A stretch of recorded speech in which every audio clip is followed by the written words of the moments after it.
લાવો વિજ્ઞાન.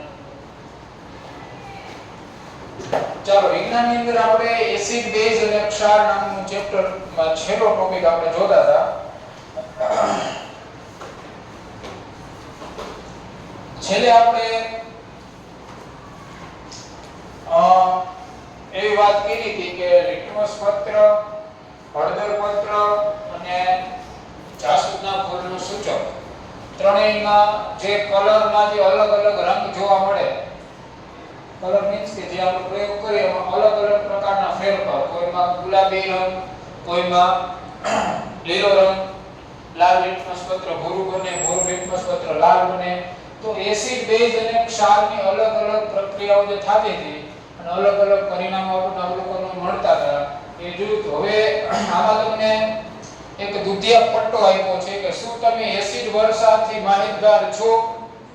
એસિડ વર્ષાની હાનિકારક અસરો વિશે તમે સાંભળ્યું છે? નામ જ સૂચવે છે કે વરસાદ પ્રમાણમાં વધુ માત્રામાં એસિડ પડે તેને એસિડ વર્ષા કહે છે. સૌપ્રથમ આપણો સાહિત્યનો ટોપિક એવો બને કે એસિડ વર્ષા એટલે શું?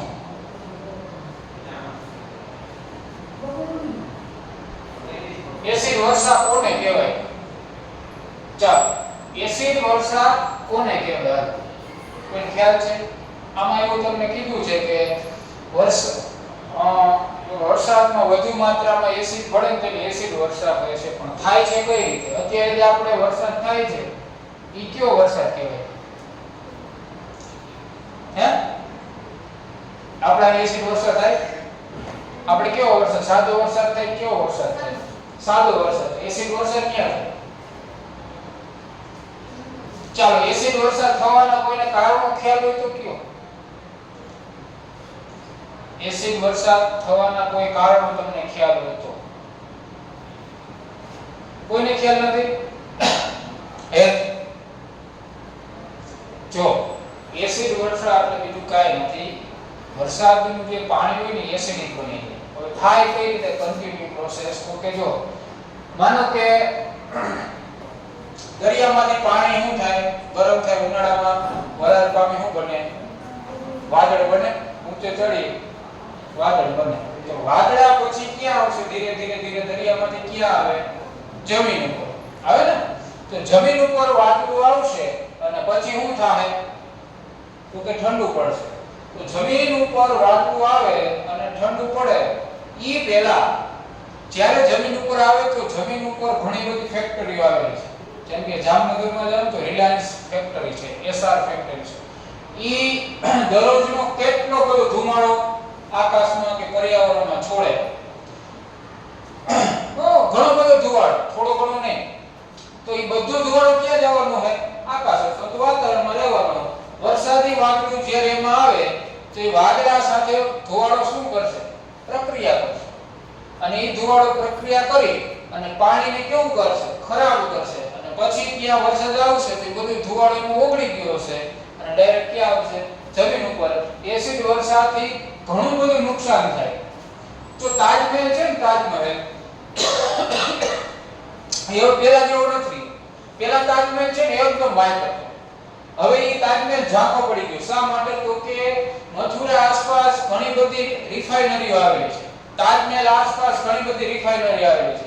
એ રિફાઇનરીની અંદરથી ધુવાળો સતત નીકળ્યા રાખે અને ત્યાં જે વરસાદ પડે એના વાદળામાં ધુવાળો શું કરે? પ્રક્રિયા કરે અને જે પાણી પડે ને એસિડિક પડે. તો તાજમહેલની જે સપાટી છે એના ઉપર પાણી પડ્યું, બરોબર?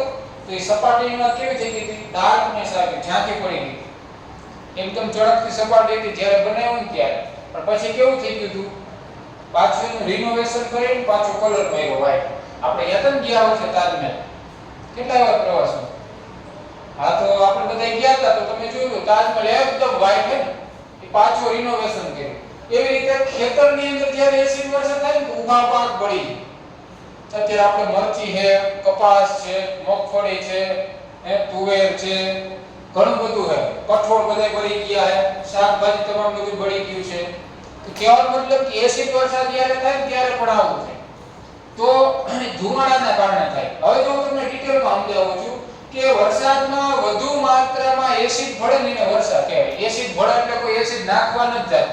પણ આ ધુમાડો બરોબર એની અંદર તમે આમ જો તો એસિડ વરસાદની અંદર પ્રદૂષકો આવે. શું આવે? જે પ્રદૂષકો એટલે પ્રદૂષણ ફેલાવે છે, એસિડ વર્ષા કરે. એમાં એક તો આવે CO2 NO2 બરોબર છે અને SO2. હવે આમાં CO2 હોય, CO3 હોય, CO હોય, CO2 O નાની આવે. પછી NO ઘણા કહે છે કે આ શું છે? NO3 આ SO આ SO3 આ બધું શું છે? તો આને કહેવાય carbon monoxide, carbon dioxide, carbon trioxide, carbon tetroxide, nitrogen monoxide, nitrogen dioxide, nitrogen trioxide, sulphur monoxide, sulphur dioxide અને સલ્ફર ટ્રાયોક્સાઇડ. આ મુખ્ય પ્રદૂષકો જે વાતાવરણની અંદર શું ફેલાવે છે? પ્રદૂષણ. એમાં આપણી બાઇક હોય કે આપણી બસ હોય એની અંદરથી આ વાયુ નીકળે. ધુવાળો એકદમ કાળો ફોટો કાઢે ને બસ, પછી આપણી ગાડી એની અંદરથી કાર્બન મોનોક્સાઇડ નીકળે. અતિશય ઝેરી ગેસ છે. સમજાય છે? અને ઈ ઝેરી ગેસને શોષવાનું કામ ખાલી માત્ર વૃક્ષો જ કરે, બાકી કોઈ નથી કરી શકતું. આપણે શું કરીએ? વૃક્ષોને કાપવાનું ચાલુ કરી દઈએ. ચાલો, આ એસિડ ક્યાંથી આવે છે? આપણે બધું એમના સમજ્યા નથી પ્રોસેસ કે એસિડ ક્યાંથી આવે છે. વરસાદ કાર્બન ડાયોક્સાઇડ, સલ્ફર ડાયોક્સાઇડ અને નાઇટ્રોજન ડાયોક્સાઇડ જો કે જે હવાના પ્રદૂષકો તરીકે મુક્ત થાય છે. કાર્બન ડાયોક્સાઇડ, પછી સલ્ફર ડાયોક્સાઇડ અને નાઇટ્રોજન ડાયોક્સાઇડ આ ત્રણની વાત આમાં કરી છે. આ બધા છે ને એ બધા પ્રદૂષકો છે. આ બધા પ્રદૂષકો છે. એટલે ખાસ પ્રદૂષકો તમારે યાદ રાખવાના. ઘણી વખત ઘણી બધી પરીક્ષામાં પૂછાઈ જતા હોય. તો આ બધા પ્રદૂષકો જેવા વાયુઓ સાથે ભળીને કાર્બોનિક એસિડ શું બનાવે છે? Carbonic acid. કાર્બોનિક એસિડ, ત્યારબાદ સલ્ફ્યુરિક એસિડ. જો આ સલ્ફ્યુરિક એસિડ છે ને છોકરાઓ, ઈ એસિડને રસાયણનો રાજા કહેવાય. 98% સાંદ્ર સલ્ફ્યુરિક એસિડ જેના શું કહેવાય છે? રસાયણનો રાજા. સલ્ફ્યુરિક એસિડ એવો છે 98% સાંદ્ર હોય છે. પછી એક બને છે નાઇટ્રિક એસિડ. શું બને છે? તો આ એસિડના નામ યાદ રાખજો.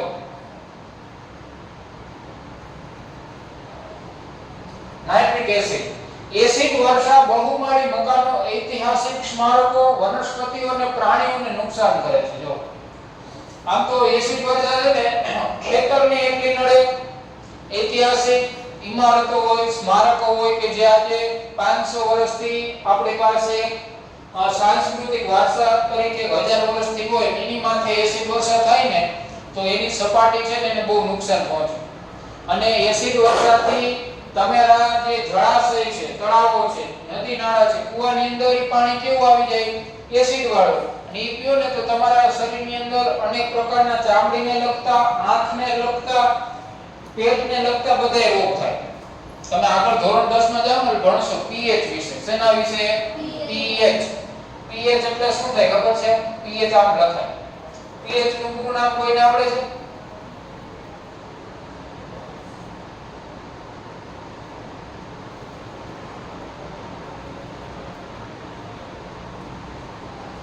શું લખ્યું કયો નહીં? Potential of hydrogen. રેડી?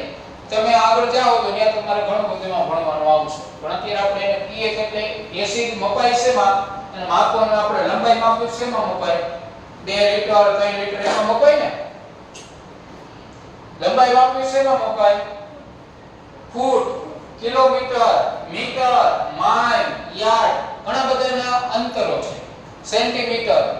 એવી રીતે એસિડ કેટલો પ્રબળ છે, તમારી પાસે આવેલો એસિડ મંદ છે કે સાંદ્ર છે, તો ઈ માપવા માટે pH નો ઉપયોગ થાય ને pH મીટર આવે.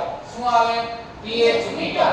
તમે આગળ ભણશો તો ત્યારે તમારે pH મીટરના પ્રેક્ટિકલ આવશે અને પ્રયોગ આવશે.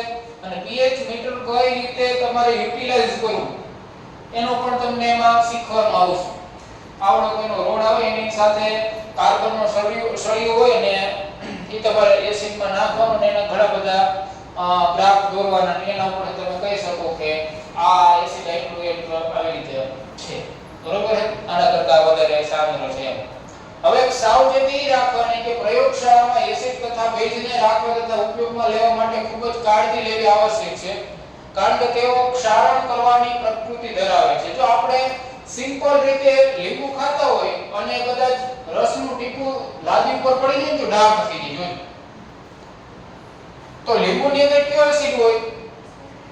સાઇટ્રિક એસિડ હોય. કયો એસિડ હોય? સાઇટ્રિક. એ સાઇટ્રિક એસિડ આપણે ખાઈ શકીએ તેટલો સાંદ્ર હોય છે, છતાંય જો ઈ તમારો લાદી ઉપર ડાઘ કરી દે તો અમુક એસિડ જે રસાયણોનો રાજા કહેવાય 98% સાંદ્ર સલ્ફ્યુરિક એસિડ છે, ઈ એસિડ એટલી હદે સાંદ્ર હોય છે કે કોઈ માનો કે પ્લાસ્ટિક ને કે કોઈ એવી વસ્તુ પર પડે તો એની અંદર મોહરવો નીકળી કામ પાડી એટલો જલદ હોય છે.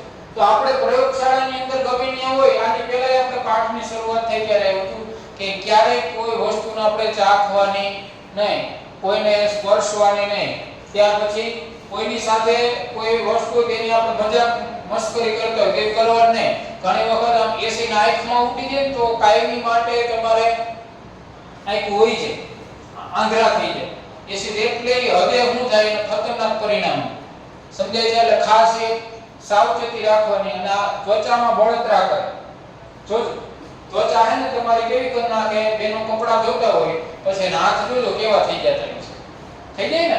તો એવી જ રીતે એસિડ તમારા આંગળી ઉપર પડે ને તો એની આડઅસર ઘણી બધી છે. લોહી કાઢના બળતરા એટલી કરે. ચાલો હવે આપણે તટસ્થીકરણ ઉપર જવાનું છે. તટસ્થીકરણને કહેવાય ન્યુટ્રલાઇઝેશન. શું કહેવાય? ન્યુટ્રલાઇઝેશન. તટસ્થ એટલે એસિડ ન હોય અને બેઝ ન હોય, કોઈ અલગ પ્રકારનો પદાર્થ બને. જો એક વસ્તુ તમારે યાદ રાખવાની કે એસિડ અને બેઝ વત્તા બેઝ.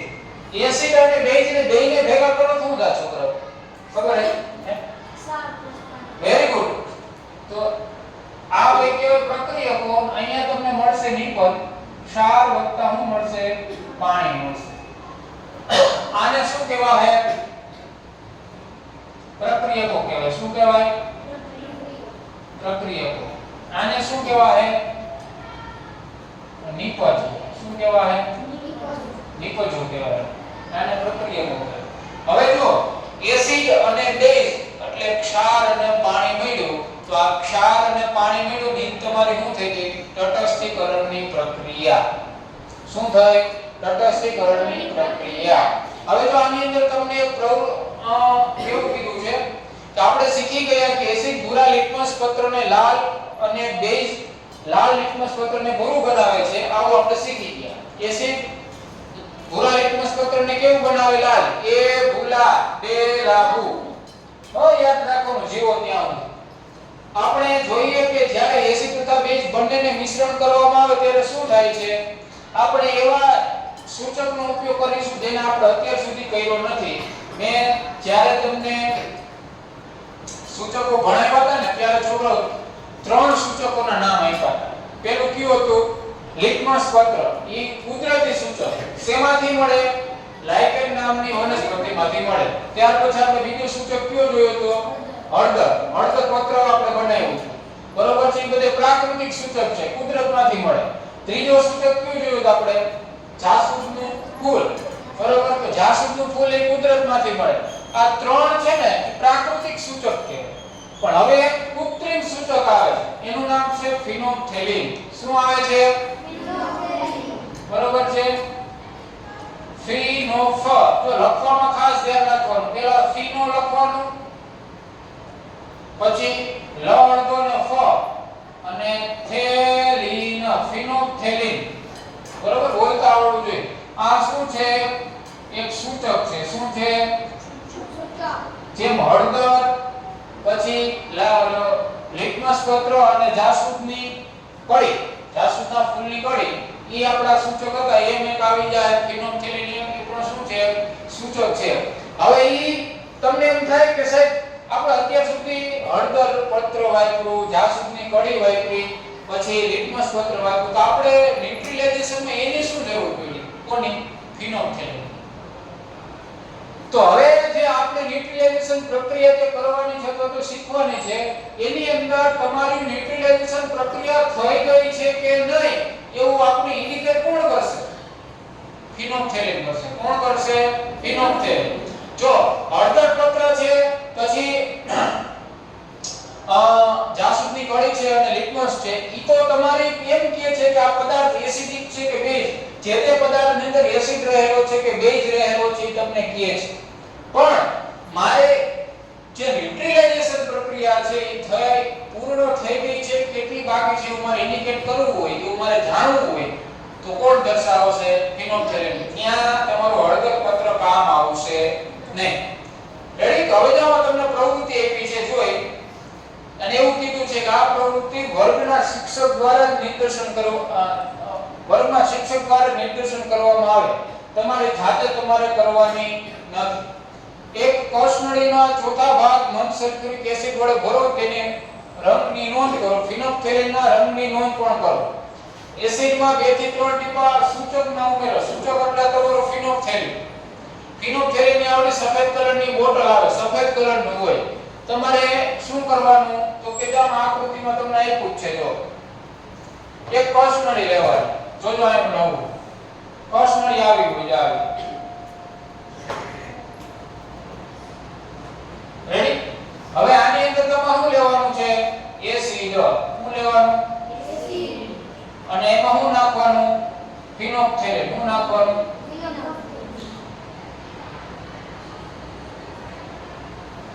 એ 2-3 ટીપા નાખવાનું કેટલું નાખવાનું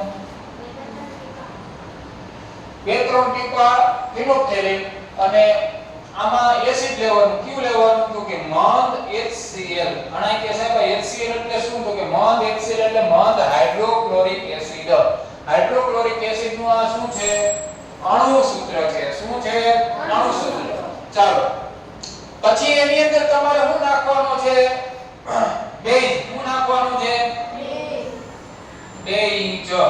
બેઝ ઉમેરવાનું બેઝ તરીકે કોને નાખશો તો હમણાં કીએ ચાલો ફિનોલ્ફથેલિન અને એસિડ બંને ભેગું કરી નાખીને પછી તમારે એને હલાવવાનું પછી શું કરવાનું શું તમને એસિડના રંગમાં કોઈ ફેરફાર દેખાયો તો કે નહીં દેખાય જ્યારે તમે એસિડ અને ફિનોલ્ફથેલિન અંદર નાખશો તો ત્યારે કોઈ જ રંગ નહીં દેખાય એનું કારણ છે કે એસિડ છે અને સૂચક એ કલર આપી શકતું નથી આપણે આગલી પ્રવૃત્તિમાં જોઈ ગયા હતા કે જ્યારે લિટમસ પત્ર હતું એમાં તમે એસિડમાં નાખો અથવા તો આપણે હળદર પત્રમાં જોયું હતું હળદર પત્ર છે ને બેઝ સાથે રંગ બદલતી હતી એસિડ સાથે કોઈ પ્રક્રિયા નહોતી આપતી જોજો લીંબુના રસમાં આપણે હળદર નાખી કાઈ નહોતી પણ જેવો આપણે સાબુના ફિલ્મમાં કે એમાં આપણે બેઝમાં નાખી સોડિયમ હાઇડ્રોક્સાઇડમાં એમાં હળદર નાખો કેવું થઈ જાય તમારી હળદર કેવી થઈ જાય લાલ શા માટે તો કે હળદર છે એ બેઝ સાથે પ્રક્રિયા એસિડ સાથે નથી આપતી આમાં કઈ તમને અત્યારે ફેરફાર જોવા મળશે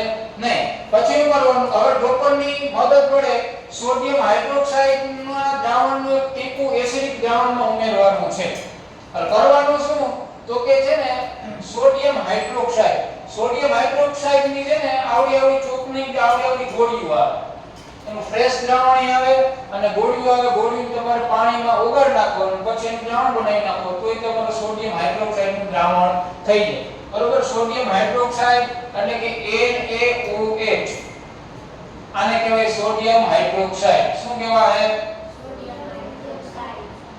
સોડિયમ હાઇડ્રોક્સાઇડ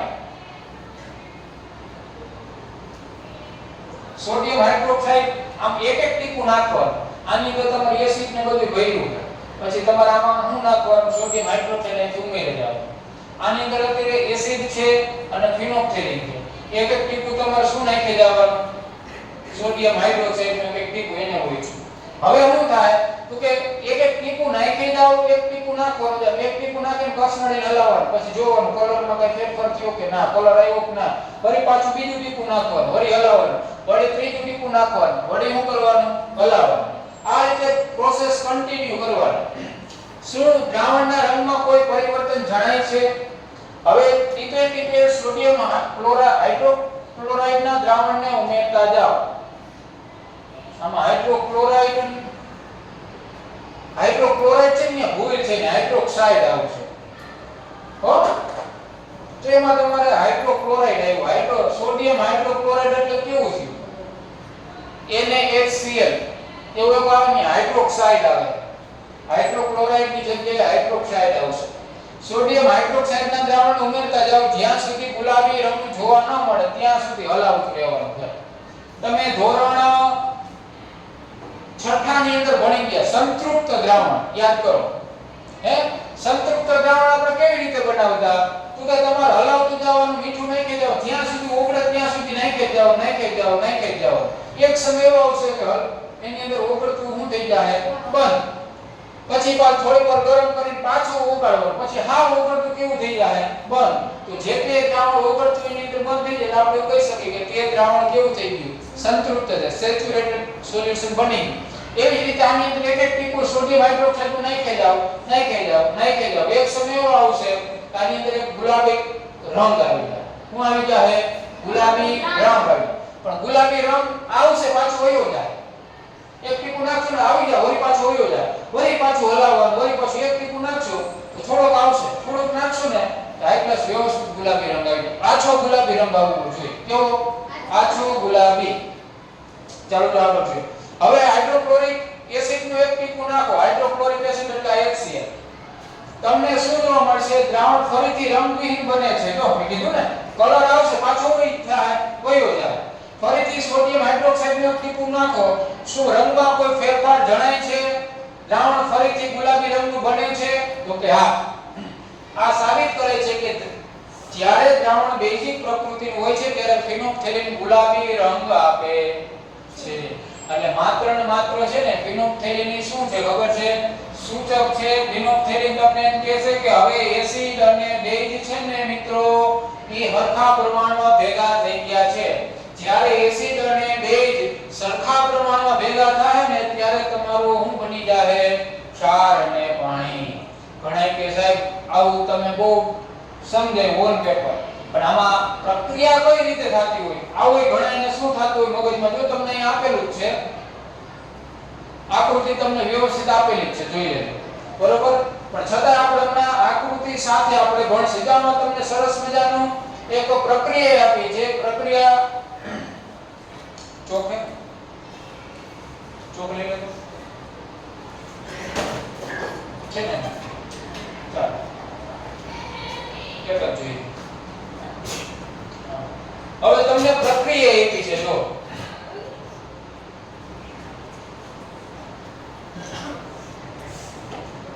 આપણે પ્રક્રિયા જોઈ.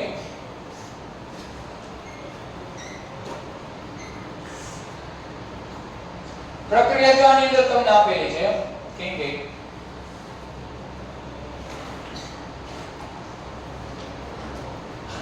ચાલો આપણે જે આની અંદર આ ગુલાબી રંગ આવ્યો એક સમય આવી જાય કેવો રંગ થઈ જાય?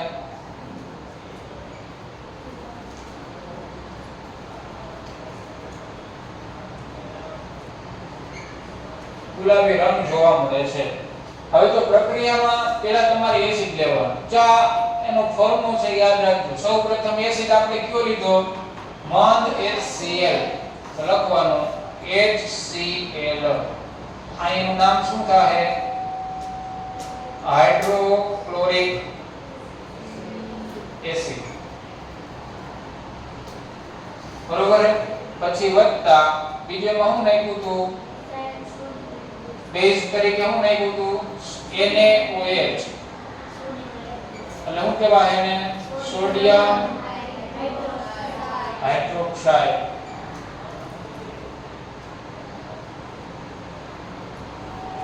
હવે શું બનશે? તો કે તટસ્થીકરણની પ્રક્રિયા થાય. તટસ્થીકરણની પ્રક્રિયા કઈ રીતે થાય? તો કે જો આ H+ હોય અને Cl- આમાં Na+ હોય OH-. એટલે અહીંયાથી આમ બ્રેક થાય. પ્લસ માઈનસ ભેગા થાય. એટલે આ H+ કોની સાથે જોડાય? OH- સાથે. અને Cl માઈનસ છે કોની સાથે જોડાશે Na પ્લસ સાથે એટલે જો પહેલા આપણે આનું કરીએ તો Na પ્લસ અને અહીંથી Cl માઈનસ એટલે Cl થઈ ગયું ભેગું અહીંથી H અને અહીંથી HOH એટલે H2AO થઈ ગઈ જો બે વખત હાઇડ્રોજન એક અને બે હાઇડ્રોજન આયન O તો જો આ NaCl એટલે આને કહેવાય સોડિયમ ક્લોરાઇડ શું કહેવાય સોડિયમ ક્લોરાઇડ અને આને શું કહેવાય પાણી બરોબર છે આ સોડિયમ ક્લોરાઇડ એટલે તમારું શું બની ગયું મીઠું ગણાયમાં બરોબર છે અને આ એસિડ થઈ ગયું આ તમારું શું થઈ ગયું બેઝ એમાં જે સોડિયમ હાઇડ્રોક્સાઇડ છે છોકરાઓ એ પ્રબળ બેઝ છે કેવો છે પ્રબળ બેઝ આની તમે pH માપો ને તો નિયર અબાઉટ 14 આજુબાજુ આવે નહીં તમે ભણશો કે તમારે કોઈ pH લેવા દેવા નથી પણ કેવાનો મતલબ કે આ રીતની પ્રક્રિયા હોય તમને જ્યારે તટસ્થીકરણ પ્રક્રિયા પૂછાય તો તમારે તટસ્થીકરણ પ્રક્રિયાની અંદર આ રીતે પહેલા તમારે લખવાનું તમને ખબર હોય છે કે એસિડ બનતા બેઝ તો ક્ષાર અને પાણી મળે અને પછી આ એની આ કઈ પ્રક્રિયા છે ઘણા એમ કહે કે સાહેબ આ પ્રક્રિયા તમે એક લઈ ગઈ આની જગ્યાએ આપણે બીજું કંઈક લઈ તો હે તમે HCl લીધો આય હું આ બીજું કંઈક લઉં તો બેઝ તરીકે તો તમે કોઈ પણ લઈ શકો તમને એમ થાય કે મેં તો આ હું લીધું મેં હાઇડ્રોક્લોરિક એસિડ લીધું હવે તમને એમ થાય મારે સલ્ફ્યુરિક એસિડ લેવો હોય તો તમે સલ્ફ્યુરિક એસિડ લઈને પ્રક્રિયા કરી શકો સલ્ફ્યુરિક એસિડ વત્તા સોડિયમ હાઇડ્રોક્સાઇડ તો તમને તમને શું મળે તો કે ક્ષાર અને પાણી જ મળે જો મીઠું છે શું થઈ ગયું તમારું ક્ષાર થઈ ગયો આનો સ્વાદ કેવો હોય ખારો તો આ રીતે મીઠું બન્યો હવે સમજાણું તમને ધરતી ઉપર મીઠું કઈ રીતે બને એસિડ અને બેઝ પ્રક્રિયા કરે ને ત્યારે શું બને મીઠું તો આવા તો આ તો એક NaCl આવા ઉદાહરણ તો એના ઘણા બધા મળે જો એક તો KCl અને પહેલા મેં કીધું પોટેશિયમ ક્લોરાઇડ એક BaCl2 હે પછી ઘણા બધા તમે લખી પોટેશિયમ ક્લોરાઇડ બેરિયમ ક્લોરાઇડ પછી હજી તમે આની સાથે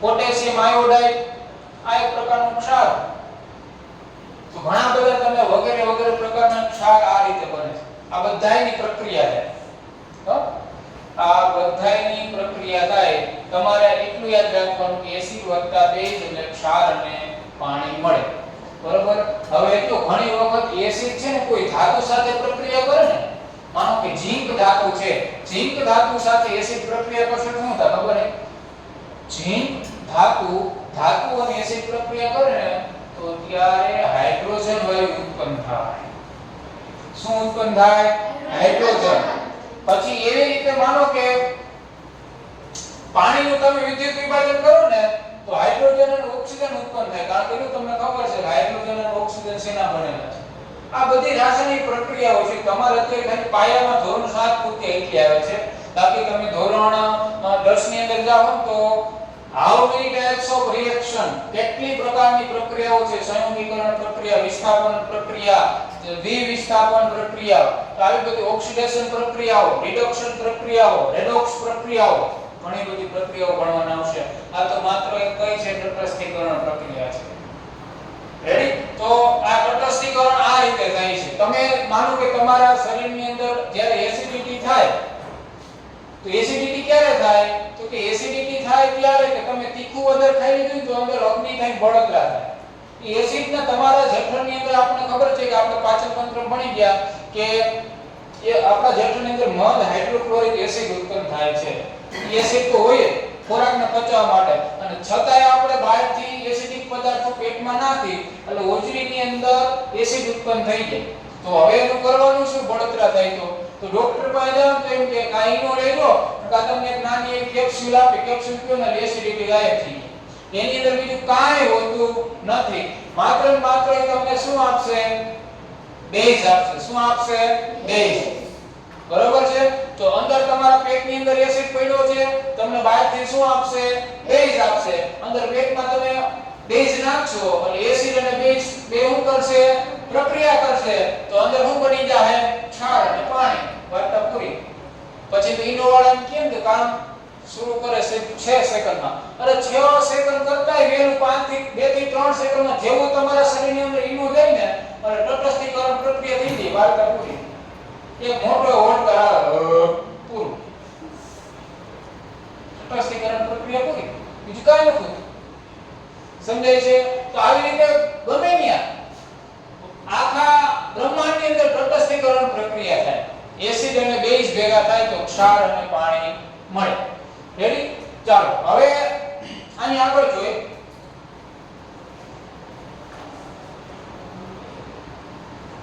બાકીનો જે ફકરો છે હું વાંચતો નથી, બરોબર? તમે એટલો ફકરો છે ને વાંચી લે. એક વખત ઘરે વાંચી લેવો ને એટલે તમને જેટલું મેં સમજાવ્યું છે ને બધું તમને મગજમાં ઉતરી જાય.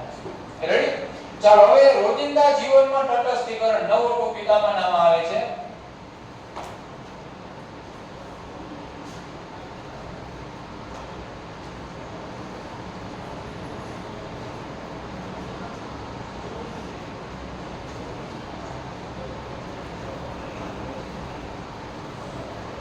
એમાં પહેલું છે અપચો.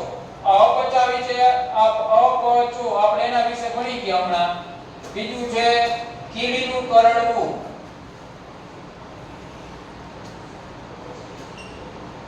અને ત્રીજું છે જમીનની માવજત.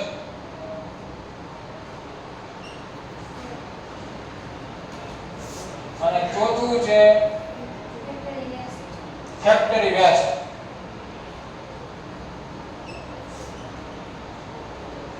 એટલે કે નીકળતો કચરો.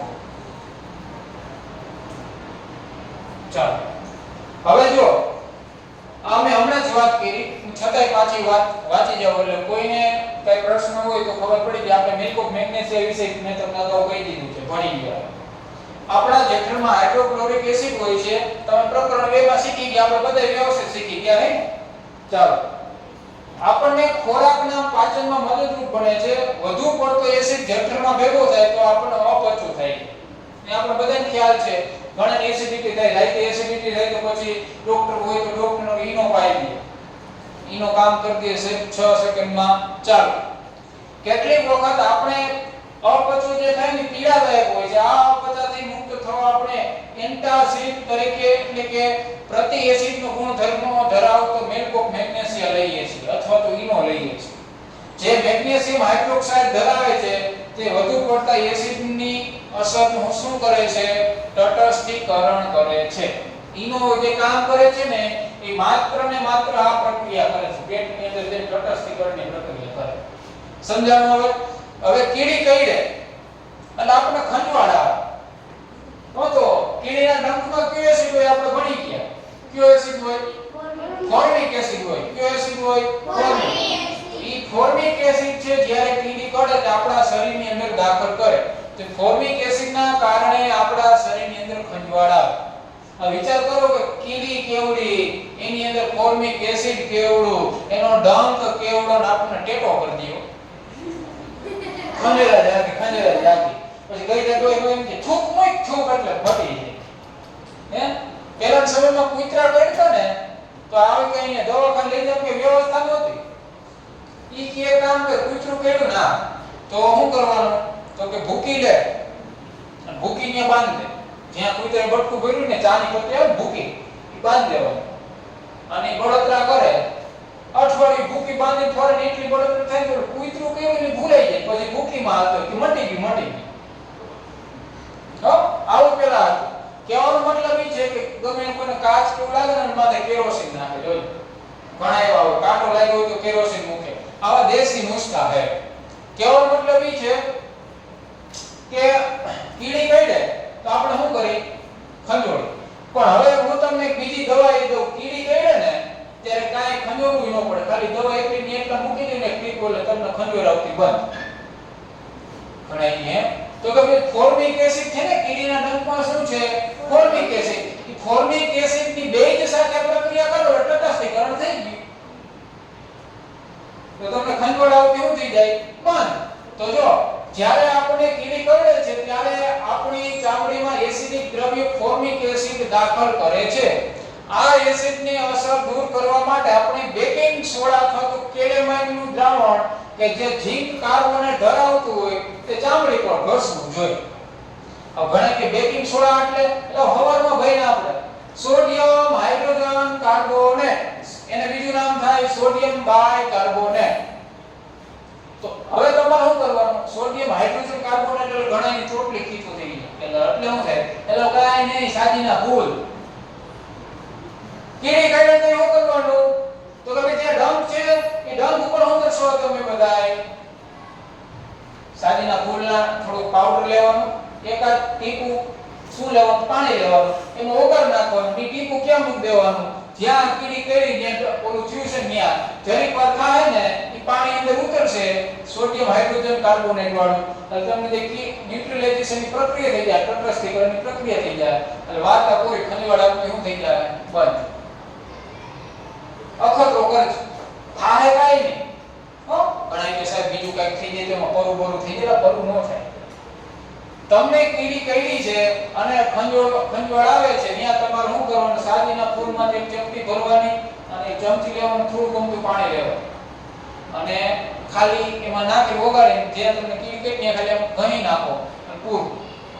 તટસ્થીકરણની પ્રક્રિયા થઈ જાય, ખંજવાળ આવતી બંધ. કારણ કે કીડીએ તમારા શરીરની અંદર તમારા ચામડીમાં જે ફોર્મિક એસિડ નહીં કોહે એના ભેગો તમારો શું ભળી જાય? બેઝ તરીકે સોડિયમ હાઇડ્રોજન કાર્બોનેટ અથવા તો સોડિયમ બાયકાર્બોનેટ, એટલે તટસ્થીકરણની પ્રક્રિયા થઈ. ચાલો, ત્રીજું છે જમીનની માવજત. તો કે રાસાયણિક ખાતરનો વધુ પડતો ઉપયોગ જમીનને એસિડિક બનાવે. આપણે જે યુરિયા, એમોનિયમ, શું કહેવાય ખાતર બધાય નાખી છે, ફોસ ને ડીએપી, ઘણા બધા ખાતર નાખી રાસાયણિક, ઈ આપણી જમીનને એસિડિક બનાવી દે છે. જ્યારે જમીન વધુ પડતી એસિડિક કે બેઝિક હોય ને ત્યારે છોડનો વિકાસ યોગ્ય થતો નથી.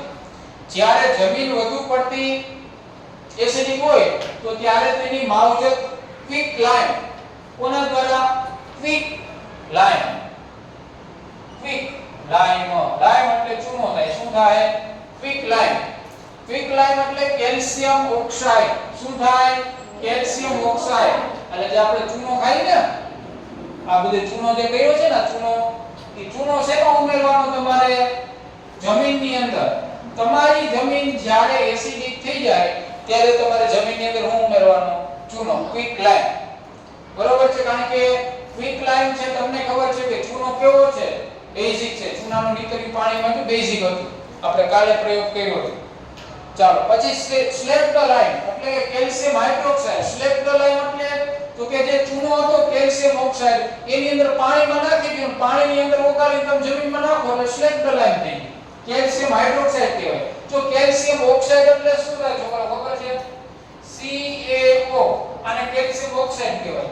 અને CaOH ટ્વાઇસ, આ તમારું બની ગયું કેલ્શિયમ હાઇડ્રોક્સાઇડ. આ છે કોરો ચૂનો છે, આ છે પાણીમાં નાખેલો ભીંજવેલો ચૂનો કેલ્શિયમ હાઇડ્રોક્સાઇડ.